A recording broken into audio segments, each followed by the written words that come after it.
Benditos son aquellos hijos de padres normales, padres que los toman por personas y no por objetos.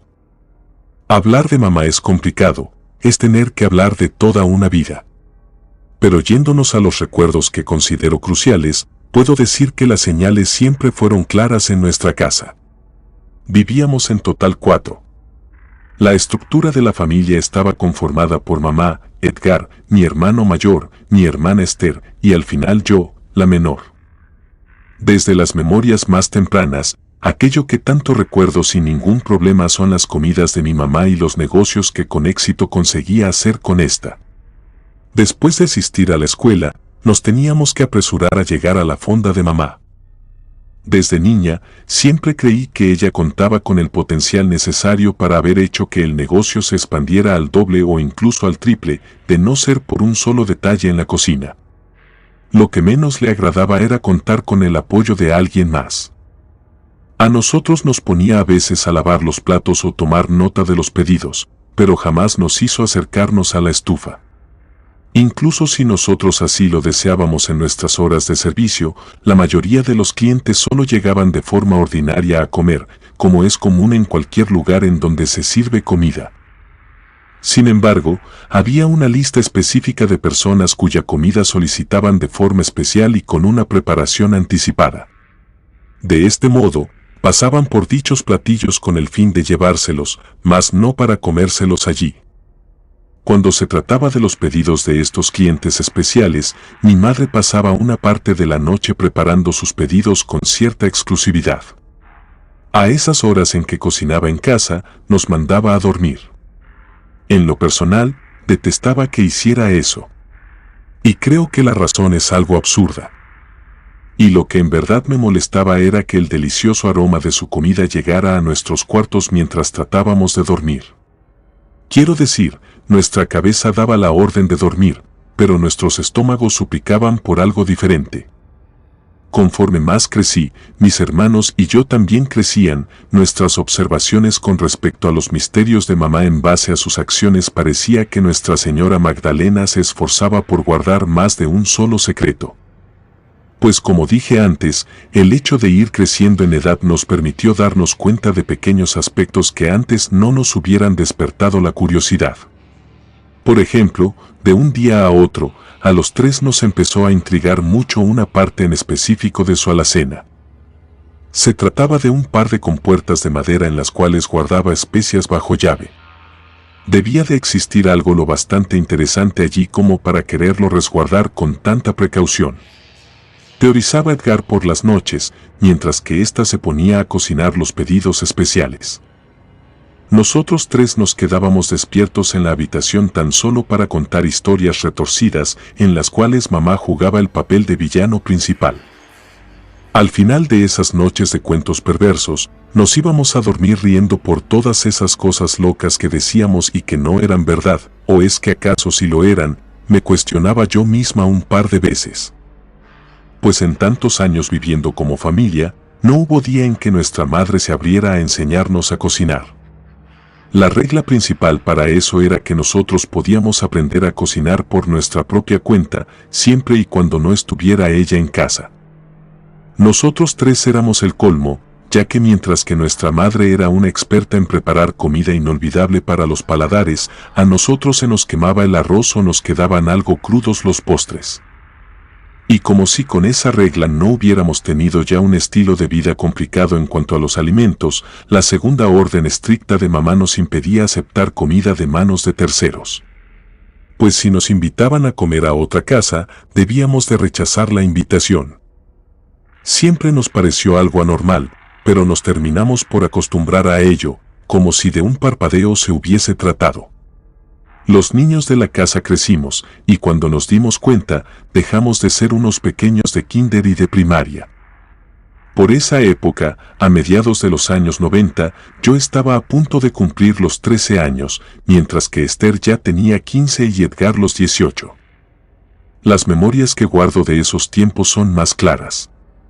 En nuestro municipio, había un gentil perro de la calle al que todos llegamos a apodar como Pipo. Pipo se encuentra dentro de esa lista de fieles amistades de nuestro pasado, la cual guardamos con mucho cariño. A este perro, mi madre solía invitarlo a pasar a comer a nuestra casa. No era nuestro, sin embargo, contaba con un par de platos en nuestro patio. Dejando de lado lo tierno que pueda sonar lo anterior, había algo en nuestra mamá y Pipo que parecía ser otro aspecto misterioso, del cual no obteníamos respuestas. Pues a Pipo, ella siempre le servía la misma comida. Sabiendo preparar más de 100 platos diferentes, mamá siempre le llenaba el plato con una clase de caldo de gallina que, además, nunca nos permitió probar. Ese patrón repetitivo y monótono que tenía hacia con Pipo nos causaba una enorme confusión. Y es que mientras ella más se esmeraba por hacer que algo quedara como ordinario, menos nos abríamos a creer que se trataba de una casualidad. Pipo estuvo a punto de contar con su propia estatua, o al menos con una placa conmemorativa en el municipio, y los motivos para esto estaban más que justificados. Pipo era conocido por ser el perrito guardián de las buenas personas, era como un canino protector.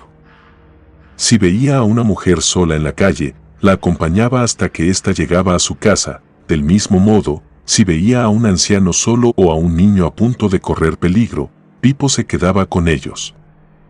La primera vez en que se le hizo esa fama de protector fue una noche en la cual intervino durante un asalto hacia una pareja de la tercera edad y, gracias a él, el responsable terminó con una pierna herida y adentro de la patrulla, en la cual merecía estar, por supuesto.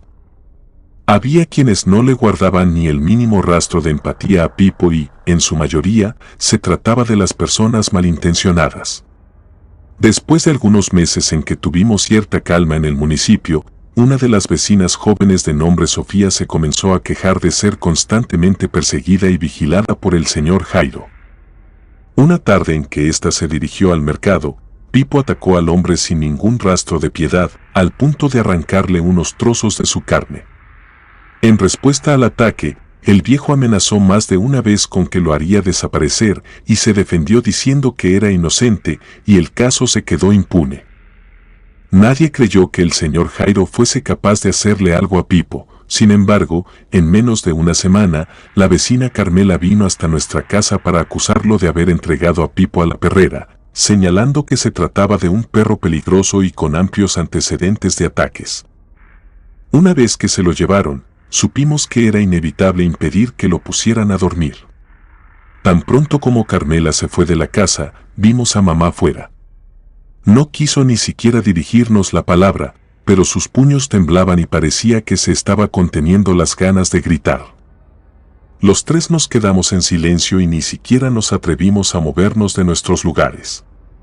Vimos a mamá salir de la casa, no supimos a dónde fue, mas en cuanto regresó, ésta fue a la cocina y se puso a cocinar. No fue necesario que nos mandara a dormir, supimos que eso era lo que debíamos de hacer.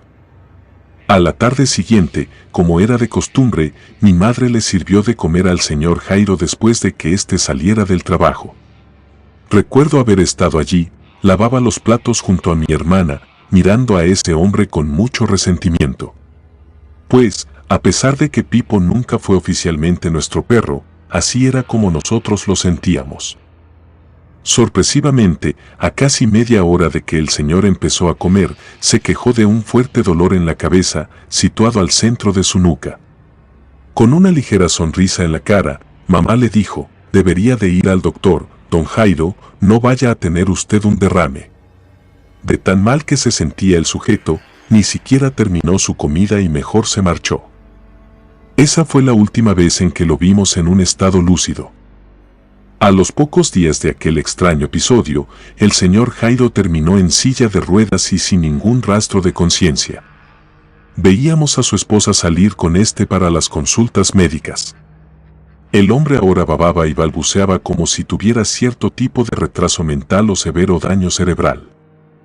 En una ocasión, escuché a Edgar hablando con Esther, dijo que le había parecido demasiada coincidencia el desafortunado evento que tuvo luego de la muerte de Pipo y la ira de mamá. Ambos dijeron que se mantendrían más al pendiente de las cosas que ésta hacía. Cuando se encendieron nuestras alarmas con respecto a los actos de mamá, empecé a observar sus acciones con mayor cautela. Tras la repentina condición en que quedó el señor Jairo, La siguiente conducta sospechosa de mamá surgió a pocos días de que llegara el cumpleaños número 16 de mi hermana. Recuerdo que Esther y ella discutieron por una gran absurdez. El conflicto surgió porque le prohibió a mi hermana el ir a una fiesta que le organizaron sus amigos de la escuela. Después de que mi madre le dejara en claro que no le permitiría salir, Esther la retó contestándole que iría, pase lo que pasara. Y si no iba a esa fiesta, de todas formas, se iría a otra, pero tarde o temprano la vería irse libre. Aquella fue la mayor provocación que uno de nosotros se atrevió a hacerle. Después de un incómodo silencio que hubo en casa, mamá la señaló con el dedo mientras la miraba con coraje y le dijo lo siguiente: ten mucho cuidado en cómo le hablas a una madre, no olvides que yo preparo tu comida. Lejos de sonar como una llamada de atención, se sintió más como una amenaza. Al pasar de la semana, la noche en que Esther estaba lista para desobedecer a mamá y marcharse de forma sorpresiva, ésta le sirvió un pastel de chocolate, el cual dijo que le había tomado gran parte de la noche preparar.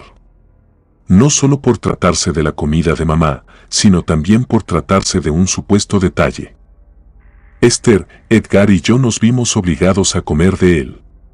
Después de que comimos aquel pastel, lo único que recuerdo fue que los tres comenzamos a tener mucho sueño, pero no fue una somnolencia habitual.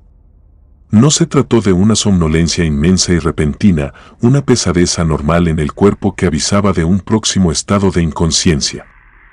A la mañana siguiente, recuerdo que cada uno acabó despertando en distintos lugares, Edgar en su habitación, Esther en la sala y yo en las sillas del comedor. Para entonces, mamá ya estaba a punto de preparar el desayuno indignada. Esther fue hasta la cocina con ella y le reclamó por no haber podido ir a la fiesta. Los tres estábamos seguros de que nuestro sueño incontrolable fue provocado por ella. Incluso cuando no contábamos con pruebas, mi madre solo sonreía con cierto gusto de frente a mi hermana y le advirtió que siempre considerara las palabras antes de volverse a dirigir a ella. En las miradas de mis hermanos pude ver el rencor que fueron obligados a asfixiar. Como con cada acontecimiento desagradable o extraño, no tuvimos muchas alternativas más que dejarlo pasar y continuar con nuestros estudios y el trabajo antes que con los constantes enfrentamientos. La tarde del 30 de octubre, aprovechando que mamá cada año iba rumbo al mercado de Sonora, Edgar y Esther se quisieron poner a cocinar. Dijeron que tratarían de replicar la receta de un guisado sencillo de preparar. A pesar de que yo no ayudaría mucho con la preparación, quise estar allí con ellos para ver cómo lo hacían. Tomándonos por sorpresa, y a Edgar sacó de su bolsa del pantalón una llave. Nos aseguró que se trataba de la llave que abría el cajón de las especias secretas de mamá.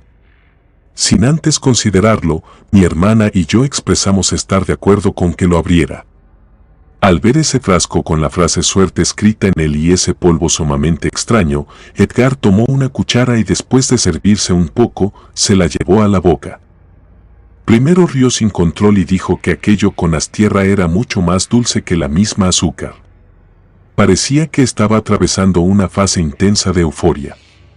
Edgar rió y nos contagió sus risas, pero después de un segundo a otro, se puso a llorar como si algo le estuviese doliendo a más no poder. ¿Estás bien, hermano?, le pregunté. Entonces, Edgar se desvaneció frente a nuestros ojos y al paso de unos minutos se puso a temblar en el piso y a sacar espuma por la boca. Antes de proceder a llamar al número de emergencias, Esther tuvo la idea de llamar a mamá.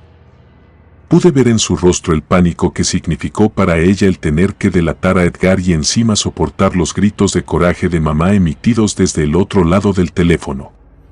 A pesar de que no teníamos el altavoz en el teléfono, pude escuchar sus reclamos. Cerca de 20 minutos desde que se hizo aquella llamada, mi madre llegó a la casa. Las bolsas de su mandado las aventó al piso y después corrió a la cocina para encender la estufa. De igual manera en que hacía con sus pedidos especiales, se puso a preparar algo con otras especias y sustancias de su cajón. Por ser de día, no teníamos la obligación de subir a dormir, así que mi hermana y yo nos mantuvimos cerca con gran preocupación por saber qué sucedería con Edgar. En una olla, preparó una clase de té de color muy blancuzco. Con el colador, retiró las pequeñas hojas que quedaron sueltas y lo fue sirviendo en una taza. La escena fue atroz, pues mi hermano se retorcía en el piso como si enfrentara su agonía y mamá, en vez de apresurarse para llevarlo al doctor, solo se puso a preparar té. Dudé mucho que eso lo fuese a salvar. Con el té ya servido, mi madre se puso a pronunciar una oración extraña que repitió sin ningún tartamudeo o equivocación mientras llevaba la taza hacia la boca de Edgar. Lejos de verse como un remedio, parecía más como si le estuviese practicando un elaborado ritual. A los pocos minutos de haberse tomado esa cosa a la fuerza, Edgar dejó de temblar y de sacar espuma por la boca y gradualmente pareció recuperar la conciencia. Se le veía en exceso agotado, como si mamá ya hubiese sabido lo que estaba por ocurrir. Le acercó una cubeta y, más pronto que tarde, este terminó por vomitar aquel polvo inusual que le causó tanto mal. Ahora tenía sentido el negocio que ésta lograba con las comidas que preparaba bajo pedido especial, pues estaban hechas para influir en las vidas de las otras personas. ¿Pero en qué manera? Mis hermanos y yo sospechábamos que pocas veces se usaba para algo positivo. Parecía que mamá llevaba toda su vida manipulando al medio, mientras que mamá continuaba distraída atendiendo a nuestro hermano. Esther aprovechó para dar un vistazo y ver qué más había en ese cajón secreto. Mirando de reojo, actuó sin llamar la atención. Mamá nos pidió que la ayudáis, mi hermano Lucía, como si llevara días peleando contra algo incurable. Era difícil pensar que hace menos de una hora se hallaba saludable y lúcido. Luego de dejar a Edgar en su cama, Esther le preguntó a mamá, ¿vives tranquila con esto? ¿Vives en paz envenenando a las personas? Nuestra madre ni siquiera respondió, solo bajó la mirada y se fue caminando rumbo a la cocina. Pero en vez de dejarlo allí, mi hermana la siguió y continuó lanzando en voz alta sus reclamos, pues después de todo lo que habíamos visto, Esther aseguró que si papá y nuestros abuelos estaban muertos era por culpa de ella. A diferencia de lo que era acostumbrado, mamá se mantuvo en silencio, sin dar réplica a las cosas que exclamaba mi hermana, actuaba como si nosotras ya no estuviéramos allí. Pasado el incidente de Edgar, mamá se la pasó cocinando sus pedidos especiales, utilizando las distintas cosas que había conseguido en el mercado de Sonora, mejor conocido como el mercado de los brujos. Estábamos a pocas horas de recibir la mañana del 31, el día más significativo para los brujos. Cerca de las 6 de la mañana, Edgar fue capaz de levantarse, recuperando la fuerza y su estabilidad en general. Esther y yo hablamos con él sobre lo que sucedió después de que se intoxicó. A esas alturas, ya era imposible que mamá mantuviera ocultas sus atrocidades de nuestros ojos. Sin embargo, la pregunta que nos surgió a los tres fue, ¿íbamos a dejar que manipulara a más personas? Todo aquello tenía que parar de alguna u otra manera. Esa mañana no nos alistamos para ir a nuestras escuelas, pues sabíamos que aquella mañana nos aguardaba algo más difícil por enfrentar. Después de mantener una conversación seria con mis hermanos, los tres decidimos bajar hasta la cocina con mamá. Y antes de percatarse de que estábamos cerca, la escuchamos murmurar más oraciones extrañas como aquella que pronunció mientras salvaba a Edgar. Pero esta vez, en lugar de ayudarla a guardar sus pedidos especiales, nos interpuso en la entrada de la cocina, interrumpiendo su extraña oración. Le dijimos que si eso que estaba preparando resultaba ser en verdad inofensivo, entonces comiera de allí. Pero mamá de nuevo actuó como si no nos escuchara. No era nuestra intención usar la fuerza, pero creo que nos sentíamos tan cargados de rencor que por primera ocasión no nos importó. Parecía que los tres habíamos dejado de ver a nuestra madre como la mujer que nos dio la vida y en su lugar lo único que encontrábamos en ella era a una bruja de intenciones despreciables. Entre los tres, la teníamos rodeada, insistiéndole en que comiera de sus propios platos o de lo contrario nosotros la íbamos a obligar a hacerlo. Pero como ésta se rehusó, no nos dejó otra opción más que tomarla a la fuerza y llevarle la cuchara con aquel guisado rojo que había estado preparando directo a la boca. Y de una forma bastante desagradable, Esta escupió lo poco que alcanzamos a darle y después de escupirlo, se puso a repetir otra oración incomprensible. Repetía las mismas frases de manera compulsiva. ¿Por qué no puedes comerte eso? Habla ahora, bruja, exclamó Edgar. En respuesta, mamá gritó, no me lo puedo comer porque tiene cenizas de tu padre. Tan pronto como escuchamos esa aberrante confesión, la soltamos al mismo tiempo, horrorizados y en un completo shock. Pues, en tantos años de estar sirviendo comida embrujada, las cenizas de nuestros muertos también les sirvieron de ingrediente. Nuestra mamá estaba enferma de la mente, así como sus clientes de los pedidos especiales. No nos importa que no te lo puedas comer, haremos que lo comas de cualquier manera, dijo mi hermano. Parecía que la agredíamos como unos mal agradecidos o como unos trastornados. Supongo que caímos en la locura y las enormes ganas de encontrar venganza.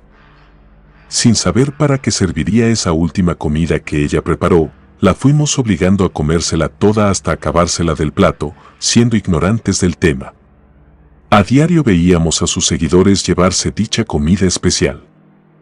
Ahora bien, tratándose de brujería, absolutamente todos los resultados eran probables, desde tratarse de una comida para captar la atención de alguien hasta quizá causarle la muerte. Recordando el caso del señor Jairo, por un momento temí que mamá quedara con problemas cerebrales. Por otro lado, si a ella no le importaba preparar sufrimiento para otros, me parecía injusto que entonces nos a acabársela nosotros tres, ya no sabíamos qué resultado esperar. Pues la única persona consciente de que tenía la comida era ella y sin esperarlo, mamá se quedó profundamente dormida, parecía estar muerta, pero aún respiraba. Aprovechando su reciente estado de inconsciencia, volvimos a aquel cajón secreto y examinamos cada cosa ya sin llegar a probar nada. Al fondo de los frascos, con polvos, hojas y cenizas de muertos, encontramos una libreta con hojas viejas y al leer lo que venía en él, descubrimos que se trataba de una clase de diario de aprendizajes obscuros. Allí, una versión mucho más joven de mamá describía cómo en los fines de semana acostumbraba a subir hasta lo más alto del cerro y según explicaban los escritos, prendía veladoras negras y se sentaba en silencio hasta que la voz de un demonio se comenzaba a comunicar con ella, dotándola de algunos conocimientos a cambio de algunos sacrificios. Pero ¿cuáles eran esos sacrificios? No lo supimos, ella no lo escribió. A casi 8 horas de que mamá se comiera aquel guisado extraño, la oímos gritar desde su cuarto.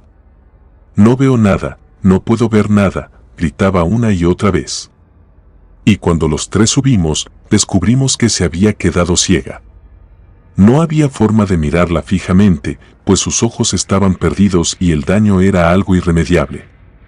«Me han hecho», nos reclamó, tirando todo a su paso. En lo personal, me costaba trabajo imaginar que esa era la clase de daños que mi madre hacía y enviaba a diario a diestra y siniestra. Usó los restos de sus muertos, manipuló a las personas e incluso a los animales. Al final, los tres decidimos dejarla sola en casa. Después de un año cuidándola y siendo de apoyo por su reciente ceguera, decidimos irnos a rentar entre hermanos a otra parte, dejándola al cuidado de una enfermera a la cual le pagamos por cada uno de sus servicios. Sé que en su tiempo libre le gusta escuchar historias de otros. Así que mamá, si te escuchas esto, por favor, perdónanos, pues era nuestra única forma de defendernos. Comunidad de Relatos de Terror, quiero enviarles un gran saludo y agradecerles por todo el apoyo que le han brindado a este proyecto. Ya somos más de 17,000 suscriptores y nuestra próxima meta es llegar a los 20,000, gracias por todo su apoyo. Si te gustó este relato, suscríbete activando la campanita de notificaciones, de esta manera estarías apoyando nuestro proyecto. Gracias por escucharnos. Relato escrito y adaptado por D.A. Martin.